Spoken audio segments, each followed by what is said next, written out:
Olá, estamos de volta com Frente a Frente, que hoje recebe o secretário de Previdência do Ministério da Fazenda, Marcelo Caetano, que está aqui justamente para tirar as suas dúvidas a respeito do texto que tramita na Câmara dos Deputados, que ainda não tem prazo para votar, mas será lido amanhã no plenário da Casa. Bom, secretário, tem aqui uma pergunta que realmente ela parece meio misturada, é do Twitter Reacionaria. Eles querem saber...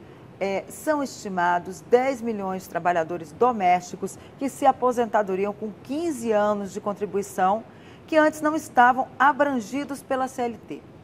Você disse que agora eles serão contemplados com o BPC, o benefício de prestação continuada, mas aí o que vale, segundo aqui o Twitter, não é a dependência da renda familiar para obtenção da aposentadoria. Acho que houve aí uma mistura, eu queria que o senhor explicasse direitinho, separar como é que fica o caso das empregadas domésticas, das pessoas que prestam serviço na casa de muitos brasileiros. Vamos lá. O benefício de prestação continuada, BPC, algumas pessoas conhecem como BPC LOAS, é um benefício voltado para a população mais carente, seja ela idosa, 65 anos ou mais, seja ela deficiente. São pessoas que não tiveram condição de contribuir para a Previdência, quando ficam idosas e recebem benefício de um salário mínimo por mês. Não está mudando absolutamente nada em relação a isso. Bem, a idade para... Da idade do PPC, 65 anos, fica tudo igual, benefício salário mínimo fica tudo igual. Qual é a lógica? O projeto antigo queria colocar em 70. Mas qual é a lógica que ocorreu ao longo do debate com o Congresso? Né? Olha, se houver alterações, vamos fazer alterações que beneficiam a camada mais carente. É um benefício que era voltado para a camada mais carente, então permanece a idade, permanece o valor, não muda absolutamente nada em BPC. Então, tomem cuidado com redes sociais, partidos políticos importantes dizendo que vai acabar. Mentira, tá? Não tem argumento, inventa isso aí. Então, quer dizer, não está alterando nada disso. Agora, vamos lá. Os empregados domésticos. O que acontece com o empregado doméstico? Aí é outra relação. Por quê? Porque aí se a pessoa tem uma carteira assinada, e é bom que tenha isso, a gente quer que amplie isso, ela tem mais direitos, né? Tem uma cobertura bem maior. Uma proteção a mais ali, Por que isso? Porque se você tem essa carteira assinada, ou mesmo que não tenha, de repente é uma faxineira, diarista, aí é bom que ela se insira lá como contribuinte individual, microempreendedor individual, alguma coisa desse estilo, porque dá mais direitos, que não é só aposentadoria por idade, por exemplo.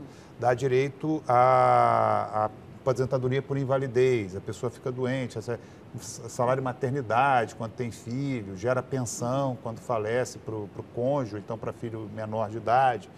Então, veja, é melhor ter uma cobertura previdenciária que depender somente do benefício assistencial. Os 15 anos de tempo de contribuição, tempo mínimo de tempo de contribuição, que se você for ver a população mais carente, quando ela se aposenta, ela não se aposenta por tempo de contribuição, ela se aposenta por idade.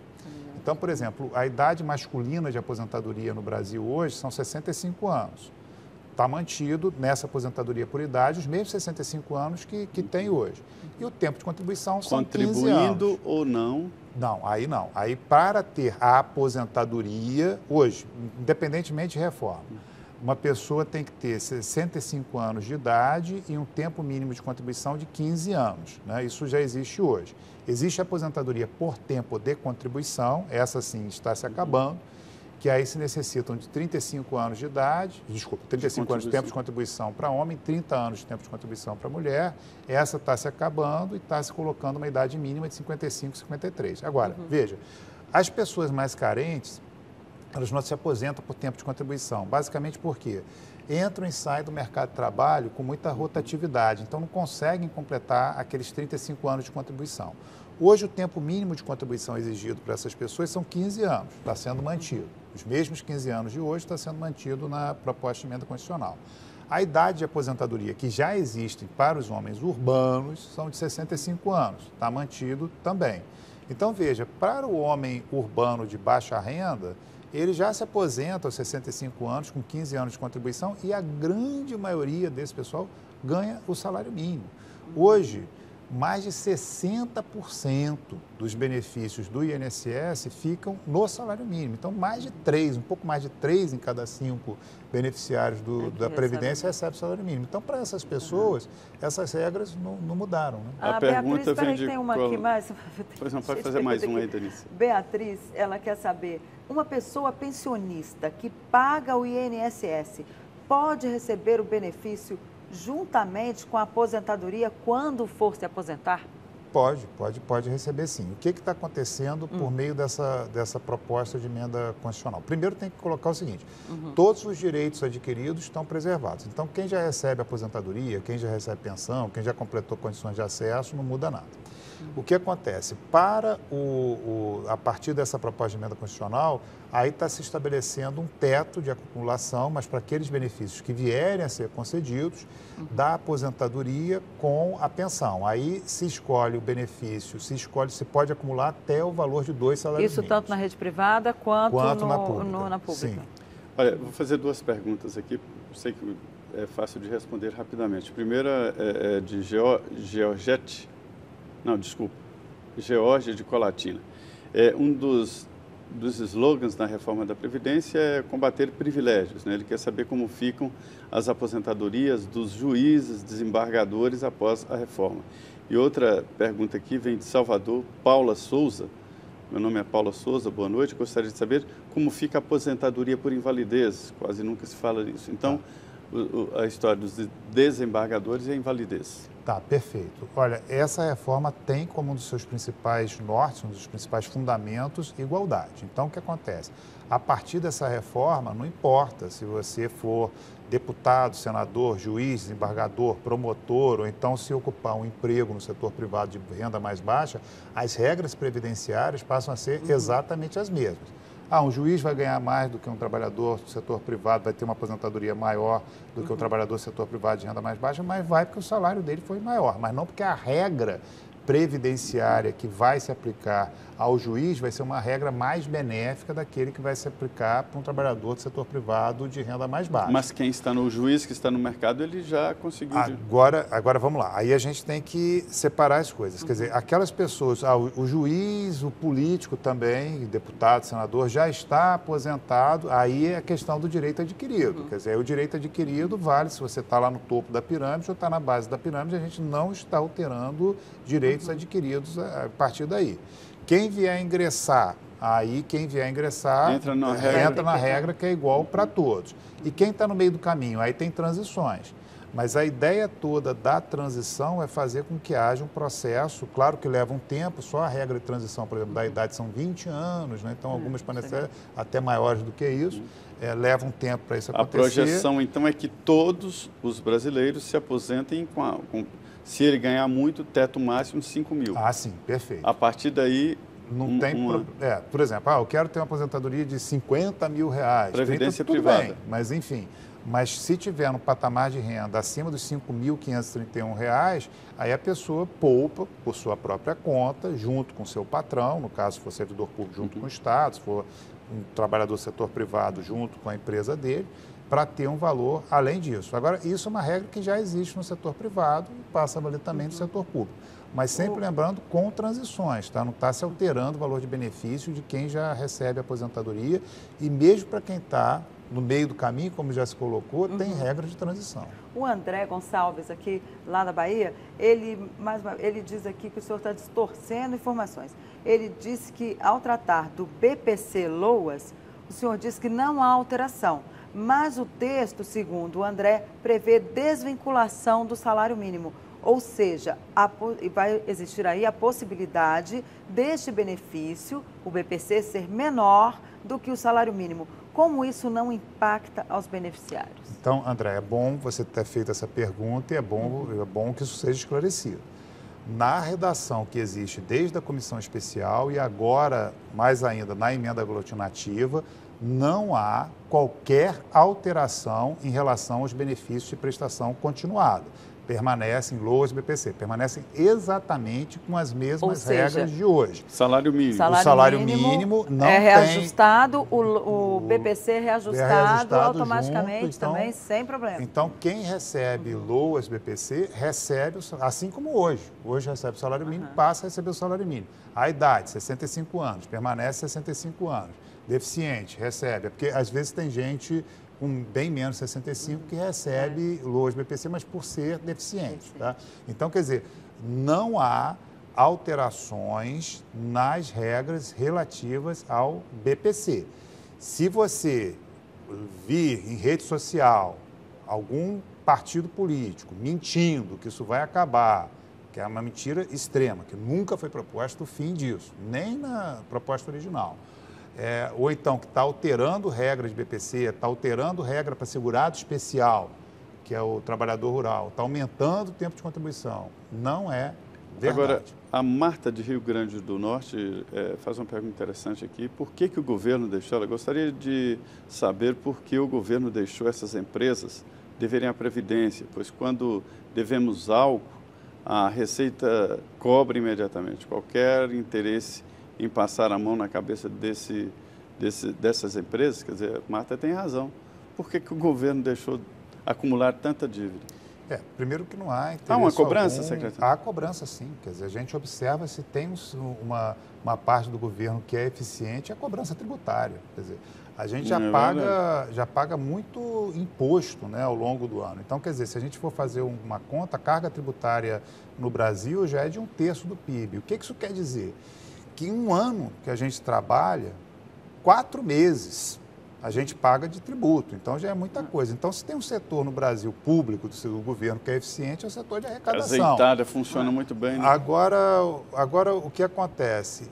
Veja, para entrar em dívida ativa, aí tem todo um procedimento, quer dizer, vão os recursos administrativos, aí segue lá, não passa, aí que vai e entra em dívida ativa. Então, quer dizer, é um processo longo, né, de entrar O em André dívida ativa. cita aqui até um levantamento da Carta Capital que mostra a segunda maior devedora, a primeira é a Varig, né, uma empresa falida, como o senhor falou, mas a segunda seria a JBS, né, dos irmãos Joesley e Wesley, que provocaram todo esse celeuma na República. Terceiro, a VASP, aí vem a Associação Educacional Luterana do Brasil, Banco Comercial Bancesa, que também é falido, Transbrasil, o outro que faliu, Marfrig, que não é falida. Uhum. Aí o Instituto Candango de Solidariedade, que é outra coisa que foi extinta, que é daqui de Brasília, né, que aliás era um escândalo e um cabide de empregos. Ainda tem aqui o Instituto Mackenzie, Águas e Esgotos do Piauí. Está correta essa lista?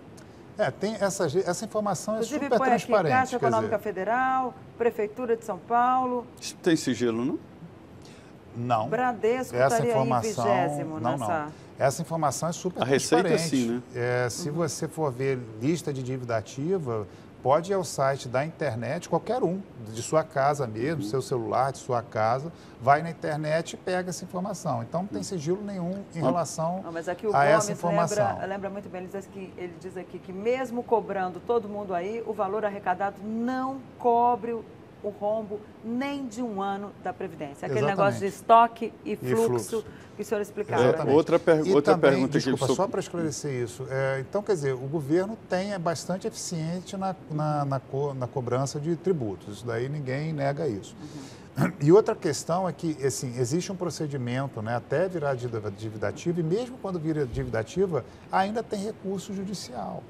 Então, por exemplo, citou algumas grandes empresas privadas aí, mas aí o sujeito entra na justiça e consegue prorrogar isso. Mas, enfim, é um processo que, de fato, é bastante complexo. Olha, o Gilney, lá de Pelotas, no Rio Grande do Sul, obrigado, ele faz uma pergunta aqui, gostaria de saber como fica a questão dos agricultores rurais diante da proposta, já ouvi a resposta de que não muda. Mas aqui tem uma pergunta interessante que vem do Tocantins, é sobre a dificuldade, saques, ele fala, foram saqueadas aqui as previdências privadas, né, as estaduais, os funcionários estaduais, alguns têm uma cobertura do próprio Estado, mas alguns têm a complementação das aposentadorias, ele fala aqui da aposentadoria da IGPREV. Não é só, várias previdências foram saqueadas mesmo. Né? O que acontece? Isso é importante colocar. Eu queria complementar uma dúvida que eu tenho. Essas previdências privadas que são cobertas por governos estaduais e algumas por instituições públicas, como o Banco do Brasil, Caixa Econômica, Petrobras e tal, mas tem a história da previdência privada. Hoje, uma caderneta de poupança, uma conta de banco e até consórcio, né, tudo isso é protegido pelo Banco Central, que acompanha e há um seguro. Uma previdência privada, não, secretário, é uma covardia, né? O que é importante colocar? A previdência privada... Isso tudo está nessa pergunta aí das previdências. ela tem que ser olhada como um complemento à Previdência Social. Tá? Não existe melhor seguro no Brasil em termos previdenciários que a Previdência Social. Tá? Então veja só, algumas pessoas falam, ah, não, mas aí eu não vou ter o INSS, eu vou ficar só na Previdência privada. Não façam isso. Quer dizer, a Previdência privada, ela pode ser vista como um complemento à Previdência Social. E, principalmente para as pessoas que ganham menos, nem vão ter acesso à Previdência privada. A Previdência para essas pessoas vai ser, de fato, a Previdência Social. E quem está pública, claro. E quem está numa condição de maior vulnerabilidade, de repente nem consegue o tempo mínimo de contribuição e fica no benefício de prestação continuada. Agora, o que acontece? De repente, você tem um público que tem uma renda mais elevada. Então, aí, para esses casos em particular, é importante que as pessoas venham a ter complementos. Pode ser previdência privada. Sim, mas a minha questão é a seguinte, como o governo não segura, não faz um acompanhamento, não faz uma âncora nessas aposentadorias? Não, mas se faz.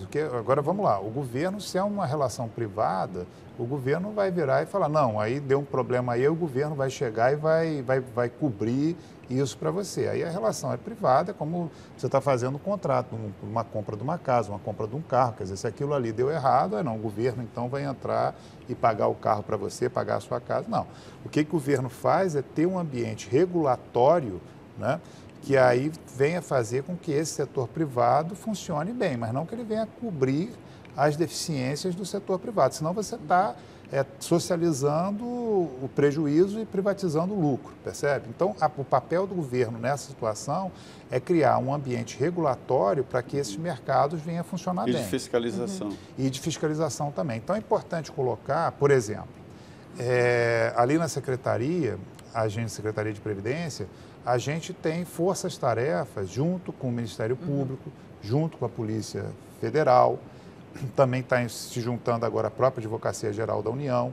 Então, por exemplo, só nesse ano de 2017, em termos de operações de Polícia Federal para a Previdência em si, já foram mais de 40, creio eu, salvo engano a minha memória, 45 operações da Polícia Federal contra fraudes no sistema previdenciário, que é um trabalho feito conjuntamente conosco, com a Polícia Federal e com o Ministério Público. Aqui tem mais uma pergunta, o Ricardo quer saber, quer que o senhor explique qual foi a mágica que elevou de 22 milhões de benefícios pagos em 2004 para quase 35 milhões em 2017. Será que não foi aí ele diz que o crescimento da população de idosos não acompanhou esse volume aí de aposentadorias que aumentou nesses últimos... Veja só, o crescimento do volume de aposentadorias, ele vai na faixa aí de 3% ao ano, entre 3% e 4% ao ano, que é compatível com o processo de envelhecimento populacional que existe no país.